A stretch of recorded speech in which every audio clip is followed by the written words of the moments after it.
Today is the one-year anniversary of the release of the grand jury report looking into sex abuse by priests in the Catholic Church. The church has taken steps to prevent future abuse and to help the victims, but critics say more needs to be done.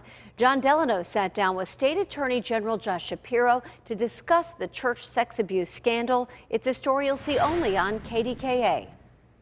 1 year ago, with victims of child abuse by priests standing behind him, Attorney General Josh Shapiro revealed a grand jury report that stunned the nation. All of the victims were brushed aside in every part of the state by church leaders who preferred to protect the abusers and their institutions above all.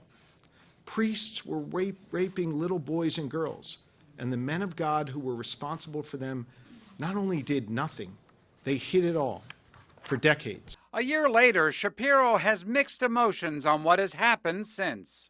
I guess my emotions can be summed up in two words, inspired and disappointed, right? I'm inspired by the survivors who shared their truth that led to the grand jury report, and the survivors who have shared their truth since, which has led to 20 state attorneys general opening up investigations, the feds launching a probe. Shapiro credits the survivors with keeping the heat on both the church and state senators who have failed to pass grand jury recommendations approved by the state house. I'm disappointed that while other states have adopted the grand jury reforms, neighboring states like New York and New Jersey, our state Senate leadership has failed to even bring it up for a vote. The grand jury urged 4 changes to state law. First, eliminate the criminal statute of limitations on child sex abuse. Clarify who and when abuse must be reported. Prohibit church confidentiality agreements from preventing disclosures to law enforcement. And give survivors a 2-year window to sue their abusers in civil court. The will of these survivors will carry the day.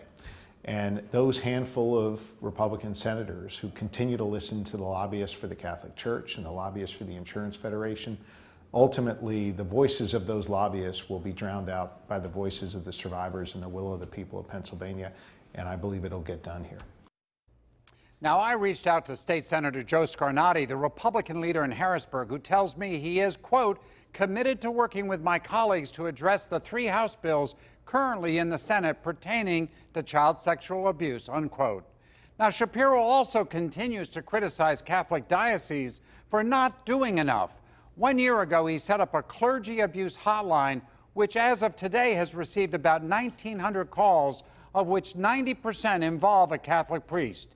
If you know of abuse you wish to report, we have the link at KDKA.com.